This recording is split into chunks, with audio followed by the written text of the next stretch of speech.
Hello everyone, study with Rakib sir YouTube চ্যানেলে তোমাদের সকলকে স্বাগত জানাই। আজকের ভিডিওতে থাকছে ক্লাস 11-এর নিউ সিলেবাস অনুযায়ী বাংলা বিষয়ের সমগ্র সিলেবাসকে সামনে রেখে 40 নম্বরের একটি মক টেস্ট। এই মক টেস্টের 40টি প্রশ্ন আসন্ন ফার্স্ট সেমিস্টার পরীক্ষার জন্য ভীষণ গুরুত্বপূর্ণ। তোমরা সকলে অবশ্যই পরীক্ষাটি দেবে এবং কে কত নম্বর পেলে কমেন্ট বক্সে জানাবে। তাই আর দেরি না করে আমার উত্তর বলার আগেই সঠিক উত্তরগুলো বেছে নেওয়ার চেষ্টা করো। 1 নম্বর প্রশ্ন, তোমার কথাগুলি ভারী সোশিয়ালিস্টিক, কথাটি কে বলেছে? সঠিক উত্তরটি তোমরা বেছে নেওয়ার চেষ্টা করো। 1 নম্বর প্রশ্নের সঠিক উত্তর অপশান ডি, কমলাকান্ত। প্রশ্নটি নেওয়া হয়েছে বিড়াল প্রবন্ধ থেকে। 2 নম্বর প্রশ্ন, বেহারারা সুবিধা করে নেওয়ার জন্য বরের পালকি নামিয়েছিল কোথায়? 2 নম্বর প্রশ্নের সঠিক উত্তর অপশান ডি, আমলকি তলায়। এই প্রশ্নটি নেওয়া হয়েছে পুঁইমাচা গল্প থেকে। 3 নম্বর প্রশ্ন, ঈশ্বরচন্দ্র বিদ্যাসাগর কবিতাটির উৎস গ্রন্থ কোনটি? 3 নম্বর প্রশ্নের সঠিক উত্তর অপশান এ, চতুর্দশপদী কবিতাবলী। 4 নম্বর প্রশ্ন, ক স্তম্ভের সঙ্গে খ স্তম্ভ সঠিকভাবে মিলিয়ে নিলে কোন অপশানটি সঠিক হবে? 4 নম্বর প্রশ্নের সঠিক উত্তর অপশান ডি, অর্থাৎ অন্নপূর্ণা চুলে তেল মাখছিল রান্নাঘরের দাওয়ায়, সহায় হরিদের এক ঘরে করা হবে এ কথা আলোচনা হয়েছিল চণ্ডীমণ্ডপে, খেন্তি ও সহায় হরি মেটে আলু এনেছিল বরজপোতা থেকে, সহায় হরির দুঃসম্পর্কের বোন থাকে টালায়। এই প্রশ্নটি নেওয়া হয়েছে পুঁইমাচা গল্প থেকে। 5 নম্বর প্রশ্ন, বাংলা সাহিত্যের আদি নিদর্শন কোনটি? 5 নম্বর প্রশ্নের সঠিক উত্তর অপশান বি, চর্যাপদ। এই প্রশ্নটি নেওয়া হয়েছে বাংলা শিল্প সাহিত্য ও সংস্কৃতির ইতিহাস অংশ থেকে। 6 নম্বর প্রশ্ন, দুধ আমার বাপেরও নয়, দুধ কার? 6 নম্বর প্রশ্নের সঠিক উত্তর হবে অপশান সি, মঙ্গলার। এই প্রশ্নটি নেওয়া হয়েছে বিড়াল প্রবন্ধ থেকে। 7 নম্বর প্রশ্ন, বাংলা ভাষায় উপভাষার সংখ্যা হলো, সঠিক উত্তরটি হবে অপশান সি, 5টি। এই প্রশ্নটি নেওয়া হয়েছে ভাষা অংশ থেকে। 8 নম্বর প্রশ্নে কোন লাইন সত্য আর কোন লাইন মিথ্যা তার নির্ণয় করার চেষ্টা করো।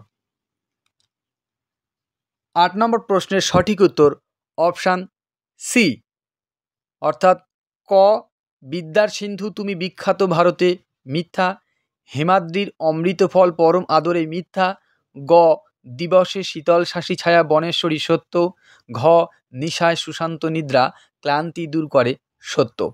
এই প্রশ্নটি নেওয়া হয়েছে ঈশ্বরচন্দ্র বিদ্যাসাগর নামক কবিতা থেকে। 9 নম্বর প্রশ্ন, বিশ্বের বৃহত্তম ভাষা বংশ হল কোনটি? সঠিক উত্তর হবে অপশান এ, ইন্দো ইউরোপীয়। এই প্রশ্নটি নেওয়া হয়েছে ভাষা অংশ থেকে।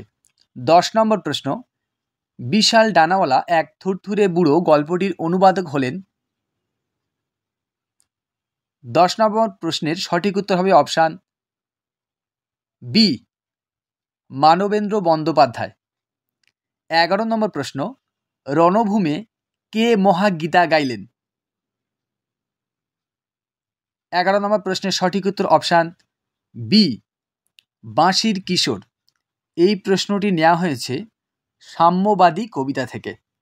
12 নম্বর প্রশ্ন, ক স্তম্ভের সঙ্গে খ স্তম্ভ সঠিকভাবে মিলিয়ে নিলে কোন অপশানটি সঠিক হবে? 12 নম্বর প্রশ্নের সঠিক উত্তর অপশান বি, অর্থাৎ সহায় হরি মেয়েকে দেখতে গিয়েছিল পৌষ মাসে, খেন্তির বসন্ত হয় ফাল্গুন মাসে, খেন্তির বিয়ে হয়েছিল বৈশাখ মাসে, খেন্তি বাপের বাড়ি আসার ইচ্ছা প্রকাশ করেছিল আষাঢ় মাসে। এই প্রশ্নটি নেওয়া হয়েছে পুঁইমাচা গল্প থেকে। 13 নম্বর প্রশ্ন, শ্রীকৃষ্ণ কীর্তন কাব্যের পুঁথি কে আবিষ্কার করেন?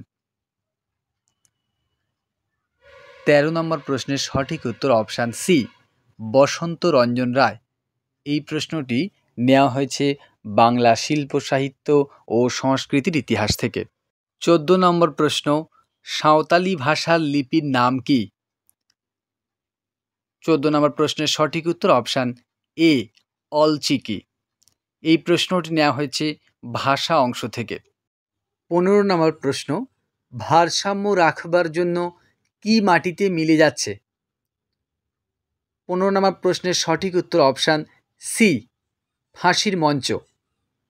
এই প্রশ্নটি নেওয়া হয়েছে চারণ কবি কবিতা থেকে। 16 নম্বর প্রশ্ন, ক স্তম্ভের সঙ্গে খ স্তম্ভ সঠিকভাবে মিলিয়ে নিলে কোন অপশানটি সঠিক হবে?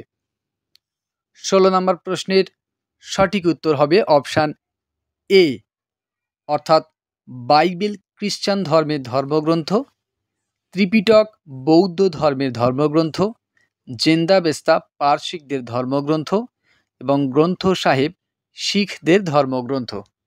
এই প্রশ্নটি নেওয়া হয়েছে সাম্যবাদী কবিতা থেকে। 17 নম্বর প্রশ্ন, পুঁইমাচা গল্পটি কোন গল্পগ্রন্থের অন্তর্গত? 17 নম্বর প্রশ্নের সঠিক উত্তর অপশান সি, মেঘমল্লার। 18 নম্বর প্রশ্ন, যে বিচারক চোরকে সাজা দিবেন তিনি উপবাস করলে কার ভাণ্ডার ঘরে ধরা পড়বেন? 18 নম্বর প্রশ্নের সঠিক উত্তর অপশান বি, নসিরাম বাবুর। এই প্রশ্নটি নেওয়া হয়েছে বিড়াল প্রবন্ধ থেকে। 19 নম্বর প্রশ্ন, হেমাদ্রির হেমকান্তি অম্লান ড্যাশ, শূন্যস্থানে যে পদটি হবে? 19 নম্বর প্রশ্নের সঠিক উত্তর অপশান সি, কিরণে। এই প্রশ্নটি নেওয়া হয়েছে ঈশ্বরচন্দ্র বিদ্যাসাগর নামক কবিতা থেকে। 20 নম্বর প্রশ্ন, ক স্তম্ভের সঙ্গে খ স্তম্ভ সঠিকভাবে মিলিয়ে নিলে কোন অপশানটি সঠিক হবে? 20 নম্বর প্রশ্নের সঠিক উত্তর অপশান ডি, অর্থাৎ মৈথিল কোকিল বলা হয় বিদ্যাপতিকে, দ্বিতীয় বিদ্যাপতি বলা হয় গোবিন্দ দাসকে, ছোট বিদ্যাপতি বলা হয় কবিরঞ্জনকে এবং বিরহের কবি বলা হয় চণ্ডীদাসকে। এই প্রশ্নটি নেওয়া হয়েছে বাংলা শিল্প সাহিত্য ও সংস্কৃতির ইতিহাস থেকে। 21 নম্বর প্রশ্ন, কমলাকান্ত কি হাতে নিয়ে ঝিমোচ্ছিল? 21 নম্বর প্রশ্নের সঠিক উত্তর অপশান এ, হুঁকা। এই প্রশ্নটি নেওয়া হয়েছে বিড়াল প্রবন্ধ থেকে। 22 নম্বর প্রশ্ন, অষ্টাধ্যায়ী ব্যাকরণ কে রচনা করেন? 22 নম্বর প্রশ্নের সঠিক উত্তর অপশান বি, পাণিনি। এই প্রশ্নটি নেওয়া হয়েছে ভাষা অংশ থেকে। 23 নম্বর প্রশ্ন, খেন্তি কোন রোগে মারা গিয়েছিল? 23 নম্বর প্রশ্নের সঠিক উত্তর হবে অপশান বি, বসন্ত রোগে। এই প্রশ্নটি নেওয়া হয়েছে পুঁইমাচা গল্প থেকে। 24 নম্বর প্রশ্নে কোনটি সত্য কোনটি মিথ্যা যাচাই করার চেষ্টা করো। 24 নম্বর প্রশ্নের সঠিক উত্তর হবে অপশান এ, অর্থাৎ অলচিকি লিপির উদ্ভাবক রঘুনাথ মুর্মু সত্য। ভারত 6 ভাষা বংশের দেশ, এটি মিথ্যা। দ্রাবিড় ভাষা বংশের মধ্যে ভারতে প্রথম স্থান তেলুগু ভাষার, এই তথ্যটি সত্য। এবং ঘ, প্রত্ন অস্তালদের ভাষা ছিল অস্ট্রিক, এই তথ্যটি সত্য। এই প্রশ্নটি নেওয়া হয়েছে ভাষা অংশ থেকে। 25 নম্বর প্রশ্ন, কামরূপী উপভাষার অপর নাম কি? 25 নম্বর প্রশ্নের সঠিক উত্তর অপশান সি, রাজবংশী। এই প্রশ্নটি নেওয়া হয়েছে ভাষা অংশ থেকে। 26 নম্বর প্রশ্ন, প্রথম পিঠেখানা কানাচে সাঁড়াষষ্ঠীকে ফেলে দিয়ে আসি, এই উক্তিটির বক্তাকে? 26 নম্বর প্রশ্নের সঠিক উত্তর অপশান বি, পুঁটি। এই প্রশ্নটি নেওয়া হয়েছে পুঁইমাচা গল্প থেকে। 27 নম্বর প্রশ্ন, চারণ কবি কবিতাটির অনুবাদক কে? 27 নম্বর প্রশ্নের সঠিক উত্তর অপশান সি, শঙ্খ ঘোষ। 28 নম্বর প্রশ্ন, কোনটি সত্য কোনটি মিথ্যা সেটা যাচাই করো। 28 নম্বর প্রশ্নের সঠিক উত্তর অপশান সি, অর্থাৎ ক, রাঢ়ী উপভাষায় অভিশ্রুতি রীতির উচ্চারণ প্রবণতা লক্ষ্য করা যায়, এটি সত্য। খ বঙ্গালী উপভাষায় অপিনিহিতির ব্যবহার লক্ষ্য করা যায়, এটি সত্য। বেদান্ত গ্রন্থ এর রচয়িতা রবীন্দ্রনাথ ঠাকুর, এই তথ্যটি মিথ্যা। ঘ রামমোহন রায় সাধু ভাষা শব্দটি প্রথম ব্যবহার করেন, এই তথ্যটি সত্য। এই প্রশ্নটি নেওয়া হয়েছে ভাষা অংশ থেকে। 29 নম্বর প্রশ্ন, চণ্ডীমঙ্গল কাব্যধারার শ্রেষ্ঠ কবি কে? 29 নম্বর প্রশ্নের সঠিক উত্তর অপশান এ, মুকুন্দ চক্রবর্তী। এই প্রশ্নটি নেওয়া হয়েছে বাংলা সাহিত্যের ইতিহাস থেকে। 30 নম্বর প্রশ্ন, অকারের ওকার উচ্চারণ প্রবণতা লক্ষ্য করা যায় কোন উপভাষায়? 30 নম্বর প্রশ্নের সঠিক উত্তর অপশান এ, রাঢ়ী উপভাষায়। এই প্রশ্নটি নেওয়া হয়েছে ভাষা অংশ থেকে। 31 নম্বর প্রশ্ন, পেলাইও মেরে ফেলা কাঁকড়াগুলিকে সমুদ্রে ছুঁড়ে ফেলে দিয়েছিল, কারণ কি? 31 নম্বর প্রশ্নের সঠিক উত্তর অপশান ডি, তারা ভেবেছিল মৃত কাঁকড়াগুলির পচা দুর্গন্ধের কারণে তাদের নবজাত শিশুটির জ্বর এসেছিল। 31 নম্বর প্রশ্নটি নেওয়া হয়েছে বিশাল ডানাওয়ালা এক থুরথুরে বুড়ো গল্প থেকে। 32 নম্বর প্রশ্ন, 13 আর 16 তফাৎটা কিসের? বক্তাকে। 32 নম্বর প্রশ্নের সঠিক উত্তর অপশান সি, কালিময় ঠাকুর। এই প্রশ্নটি নেওয়া হয়েছে পুঁইমাচা গল্প থেকে। 33 নম্বর প্রশ্ন, শ্রীমন্ত মজুমদারের বাড়ি কোথায়? 33 নম্বর প্রশ্নের সঠিক উত্তর অপশান ডি, মণিগাঁয়ে। এই প্রশ্নটি নেওয়া হয়েছে পুঁইমাচা গল্প থেকে। 34 নম্বর প্রশ্ন, কোথায় ফোটে তাজা ফুল? 34 নম্বর প্রশ্নের সঠিক উত্তর অপশান ডি, পথে ফোটে তাজা ফুল। এই প্রশ্নটি নেওয়া হয়েছে সাম্যবাদী কবিতা থেকে। 35 নম্বর প্রশ্ন, কবি তাঁর সুর নিয়ে কোথায় শ্বাস ফেলেছেন? 35 নম্বর প্রশ্নের সঠিক উত্তর অপশান এ, জনতার মাঝখানে। এই প্রশ্নটি নেওয়া হয়েছে চারণ কবি কবিতা থেকে। 36 নম্বর প্রশ্ন, তাহা আমি বহু অনুসন্ধানে পাইলাম না, বক্তা কিসের কথা বলতে চেয়েছেন?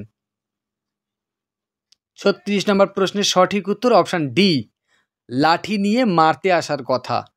এই প্রশ্নটি নেওয়া হয়েছে বিড়াল প্রবন্ধ থেকে। 37 নম্বর প্রশ্ন, ইংরাজি ভাষার সঙ্গে স্পেনীয় ও পর্তুগিজ ভাষার মিশ্রণ হল? 37 নম্বর প্রশ্নের সঠিক উত্তর অপশান এ, বিচলামার। এই প্রশ্নটি নেওয়া হয়েছে ভাষা অংশ থেকে। 38 নম্বর প্রশ্ন, বনেশ্বরী রাত্রিতে কি দান করে? 38 নম্বর প্রশ্নের সঠিক উত্তর অপশান সি, সুশান্ত নিদ্রা। এই প্রশ্নটি নেওয়া হয়েছে ঈশ্বরচন্দ্র বিদ্যাসাগর কবিতা থেকে। 39 নম্বর প্রশ্ন, একটি কৃত্রিম বিশ্বভাষার নাম হল? 39 নম্বর প্রশ্নের সঠিক উত্তর অপশান বি, এসপেরান্তো। এই প্রশ্নটি নেওয়া হয়েছে ভাষা অংশ থেকে। 40 নম্বর প্রশ্ন, ক স্তম্ভের সঙ্গে খ স্তম্ভ সঠিকভাবে মিলিয়ে নিলে যে অপশানটি সঠিক হবে সেটি হল অপশান এ, অর্থাৎ শ্রীরাম পাঁচালী রচনা করেন কৃত্তিবাস ওঝা, শ্রীকৃষ্ণ বিজয় কাব্যটি রচনা করেন মালাধর বসু, অভয়ামঙ্গল কাব্যটি রচনা করেন মুকুন্দ চক্রবর্তী এবং অন্নদামঙ্গল কাব্যটি রচনা করেন ভারতচন্দ্র রায়। এই প্রশ্নটি নেওয়া হয়েছে বাংলা সাহিত্যের ইতিহাস থেকে। মক টেস্টটি ভালো লাগলে তোমরা চ্যানেলটিকে সাবস্ক্রাইব করে পাশে থাকা বেল আইকনটিতে ক্লিক করে রাখো পরবর্তী মক টেস্টের আপডেট পেতে। আজকের ভিডিওটি এখানেই শেষ করলাম। প্রশ্নগুলো তোমাদের কেমন লাগলো এবং কে কত নাম্বার পেলে তা অবশ্যই কমেন্ট করে জানাবে।